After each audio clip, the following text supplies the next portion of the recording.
We're going to switch gears and start talking about All Out. Well, just while we're on the subject of Vince McMahon, Netflix has announced that there is going to be in the next 2 weeks, a series of documentaries they're doing on Vince McMahon entitled Mr. McMahon. Now, Netflix, of course, has recently, well, not recently signed the deal, but have a lovely picture of him here. Have a lovely. There he is. Look, happier times. They're well, I mean, it depends who you are, doesn't it? So at the end of the year, or in the start of the new year, Netflix's new deal with WWE will begin, and WWE shows will begin to be shown on Netflix. So, Dara, given that they have this deal with WWE, do you think that this is going to be like a really true down and dirty look at McMahon, or are we going to get a kind of a WWE Network style fluff piece? So I have details on this. So apparently they shot the majority of this before everything came out.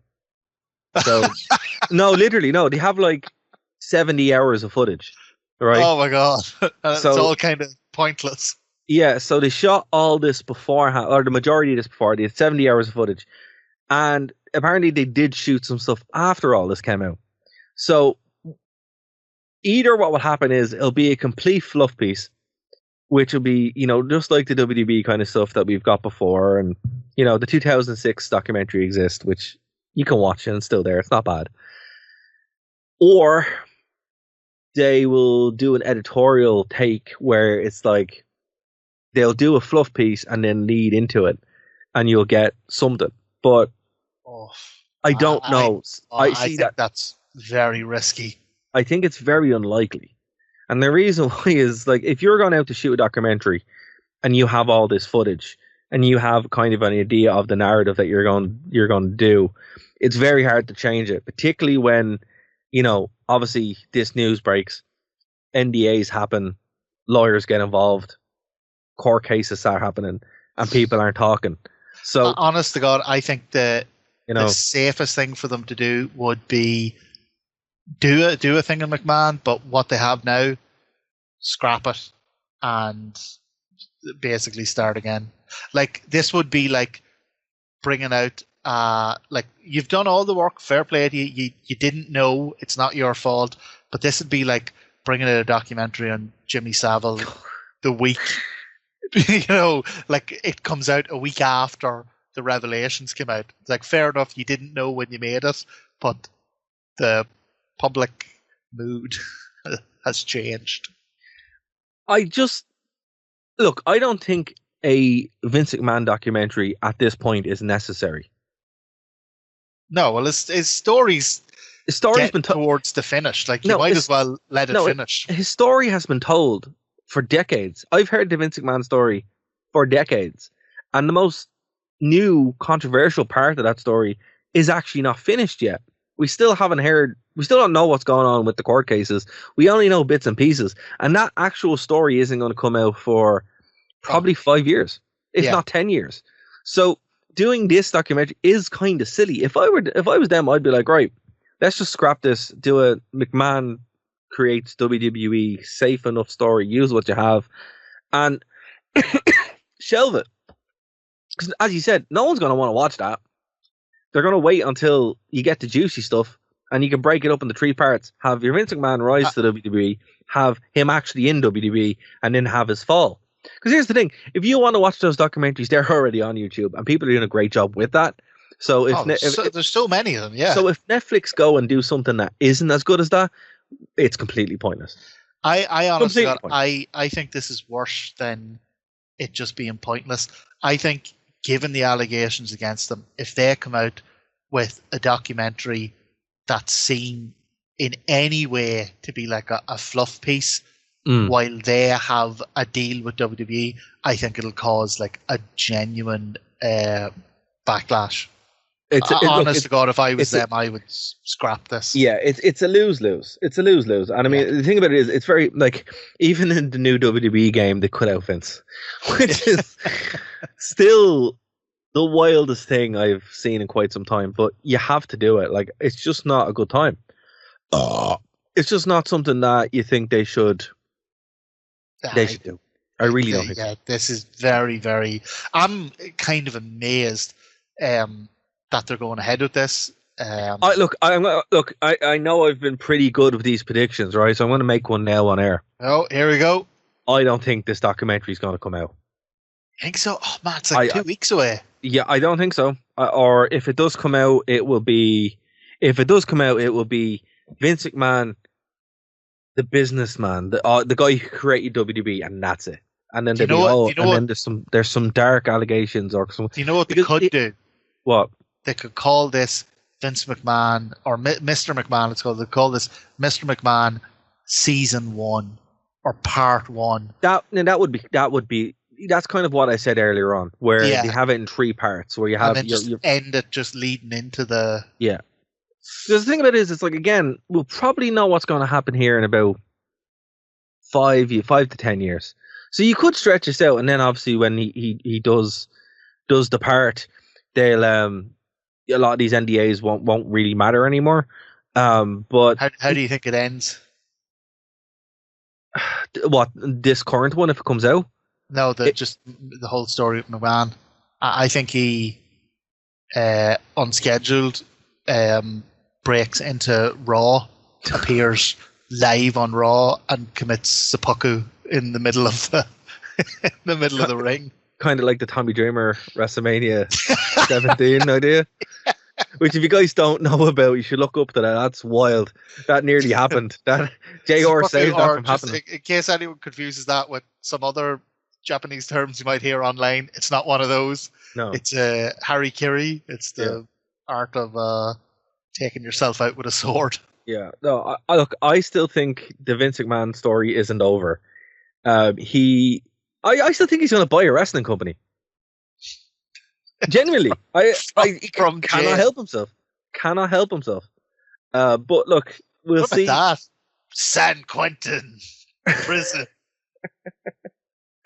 They let Metallica play there. Maybe they will let them all wrestle.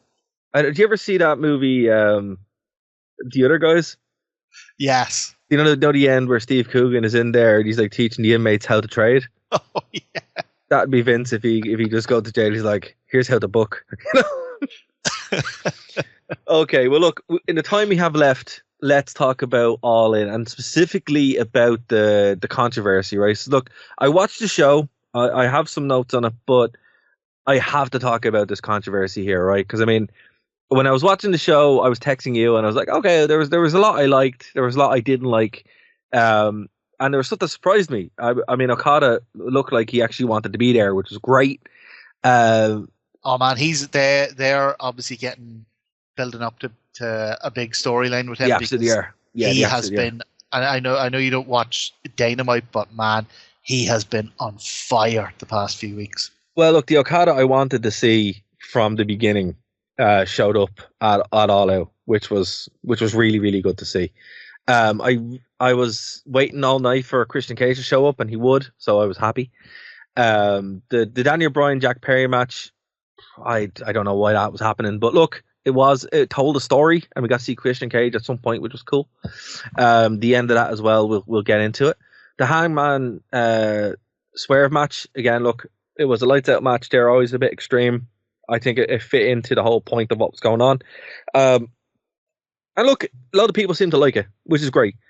I think the point for me with the Hangman Swerve match was it was supposed to make you feel uncomfortable. It was supposed to put boundaries. Yeah, like that's the whole point of a lights out unsanctioned match. Like that's what it was supposed to do. Look, I will give you a moment to talk about the pay-per-view in general, but I want to talk about the controversy, right? So obviously there were a couple of spots here that I'm not going to say is a bridge too far, but it does throw up some quandaries that I have to, as someone who watches wrestling. And look, again, we cover hardcore matches, and I really still do enjoy some of the more graphic hardcore matches from 25 years ago, or 20 years ago when we didn't know about CTE. And there's a moment, and I've said this to you before, you know, that one of my favorite matches of all time is Rhino versus Raven Backlash 2000. And there's a moment where he gets hit so hard with a stop sign that King is like, oh, he's not going to be able to drive home and find his family tonight. Jesus, right? King. And you're like, oh my God, right? And obviously with CTE being a huge thing in wrestling and in sports in general, that's incredibly uncomfortable, right? And then to see on a modern progressive wrestling company that touts how safe and progressive they are, them doing, look, the chair was gimmicked, right? But still, unprotected chair shots in 2024 are... It is a bridge too far considering what we had, right? Not saying that they shouldn't have done it or they didn't do it in the most safe way, but it sets a precedent. And the reason what I'm saying here is it's like you're going to see now on every indie, lads gone out there and welling each other with chair shots completely unprotected. It's like, you don't need to do that. That's, it's like they've undone years of progress moving away from unprotected chair shots. And what do you think about that? Because I mean, like, we've talked about this. We've said it's horrible that happened, that we're glad that they moved away from it, and then they go and do it on the pay-per-view. I'm actually not against chair shots. Even with all the CTE and... Because the problems of CTE come from not from one hard bang. They come from repeated knocks over a period of time. Like CTE is a repetition thing. So I'm actually not against it. Pulling it out, have it as a massive, sure, remember the Attitude Era, you turn on Raw, you'd see 20 headshots in a show. Nowadays, a headshot is, like in this match, a feud ender to a blood feud. So I wasn't against this. I wasn't against, for example, when Sean Spears hit Cody with the chair. Yeah. Again, because it was a one-off. It was sold as this incredibly dangerous thing. Now, like you said in this one, the chair's clearly gimmicked. Like they cut the camera away and the chair breaks at a certain point. So I'm actually all for this. I think chair shots and I'm not being vague saying chair shots. I mean headshots with chairs. I think they got there was kind of an overreaction to them in that they were taken out altogether when, like I said, the actual problem is repetition. It was the fact that on Nitro and Raw, you were seeing 50 chair shots. You were seeing Mick Foley take 10 unprotected shots to the head. I took a lot more than that. So I was actually going to get to that. You took the words out of my mouth. I was going to say, if that is the narrative, right, and if that is the way it is, if they're like, look, you can do it at the end of this blood feud and it ends the match and ends the feud, grand, right? However, if we go back to the days, and I cannot watch, we did a commentary a couple of years ago. I'll put it up on the thing, and that's the last time I watched a match, and I cannot watch it again. We counted 15 unprotected chair shots to Mick Foley's head during the I Quit match. Completely unnecessary. Disgust. Actually, it's attempted murder. Generally, The Rock should have been in jail for that. Yeah, he really should have been. It wasn't supposed to be that many. It was supposed to be 2 or 3. Yeah, no, it was 15. And when you're watching it, you're like, so here's the thing. I mean, it's not. This isn't. I don't think the overreaction comes from, oh my God, it's chair shot. It's like it sets the precedent that they're okay again. And I just hope that we don't see that, because I mean, look, I'm a wrestling fan 30 something years, like you are, Martin. I don't particularly want to see it. And I think Tony Khan has to be a strong enough leader to be, look, lads, don't let this become a thing, because then it goes out to the indies and you have all this mad stuff and it's just, you don't need it. We've progressed past it. And when I saw that, I was like, okay, it was a cool moment. And again, I'm not going to say I don't like them, because I do. They look awesome. They work for a reason. There's this visceral thing where you're like, that's awesome. But at the same time, you're like, but at the same time, you're like, that's a human. That's another human. You have to protect themselves. So there is that balance. Well, that's what I'm saying. If they are sold as an incredibly dangerous, it is the end of a feud, we're not going to see Swerve on TV now for weeks. The thing if they are sold like that, has to be. Yeah, then I don't have any issue with them as long as they're so like that. It's actually kind of a full circle thing, because I remember in WWE in the 80s, yeah, even a wee bit in they kind of phased it out in the new generation, but WWE in the 80s, Brutus the Barber Beefcake pulled out a chair on Mr. Perfect and hit Mr. Perfect with the chair, and not even a headshot. It was like 3 or 4 gut shots. Yeah, and Perfect was out. Like, that was a huge angle. So it's kind of come full circle again. But that's the way it should be, and if it's kept that way, grand, But if we start seeing another match where do you know what the great thing about a chair shot is as well? Go on. It's so easy to gimmick. Oh yeah, just gimmick it. Yeah, I don't care that they're not actually getting hurt. Man, make that thing out of whatever cookie trays are made out of. Yeah. If I see the shot and I hear the bang, like, do you know that steel crack? The steel bang, yeah, the crack. That's all I need. I don't need it to be a real chair. The word on this is these guys are performers. They don't actually hate each other. It's like, when you go see a Marvel film, Tony Stark isn't really Robert Downey Jr., or Deadpool isn't Ryan Reynolds, they're actors, Although sometimes I think Ryan Reynolds thinks he is Deadpool. Fair, but the point is, you want to see them, you don't want to see the show and what they're doing rather than them being injured. It's a different thing. But I would have to say one thing about that match that disgusts me personally, because I'm afraid of them, is needles. Please, oh yeah. No, like I genuinely hate needles. It was I never want to see that again. Oh my God! What was your reaction? No, I'm genuinely afraid of needles. Like, or did you even watch it? Like, did you I turn can't. away I can't. I genuinely can't do it. So, like, as soon as the syringe came out. Oh yeah, no, I can't. I genuinely can't. Yeah, no, I hate them. So that was completely unnecessary. And that shouldn't be done. I mean, they should be fined for that. But that's just me. I just don't like them. But look, another thing. Me personally, I thought it was extreme because the story was extreme, and it was the blow off. You know what would have been better? A cheese grater. Why didn't he? Or real glass? Just use actual glass. There was things. Like, I don't think the pizza cutters. It crosses the line where it's goofy. The syringe is goofy. Pizza cutters are goofy. There are certain lines. I think, look, it worked. Obviously, it got people talking, but I would have preferred a cheese grater or something, because that would have been a better visual. One thing as well that on this controversy is the Daniel Bryan Mox. Bryan Danielson. Let it go, Dara. I'm not even trying to do it on purpose. What did I do? Did I call him Daniel Bryan? To be fair, it's not like he went from. Anyway, Martin, that's going to do it for this week here on the Wrestling Rewind. Thank you so much for joining us. We're back at our normal, regularly scheduled show. So, folks, listen, if this is your first time checking us out, thank you so much. We do genuinely appreciate it. Please go over to nerdthrowmedia.com or go over to YouTube, subscribe to YouTube, and look, there's a show dropping, like, there's like 3 a day. We have such a massive backlog that I think we're at 2003 now. So we should be caught up in the next content farm. Absolutely, because silly me, during the pandemic when we did loads of shows, I didn't put them up on YouTube.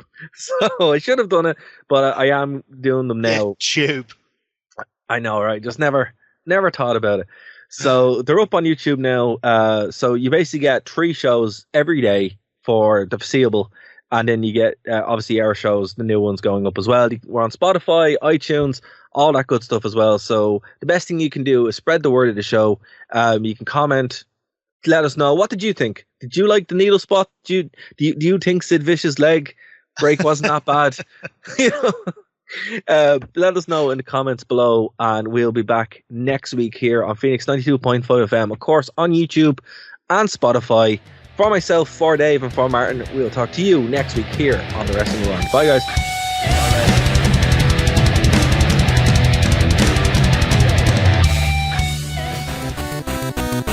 Thank you for listening to a Nerd to Know Media production.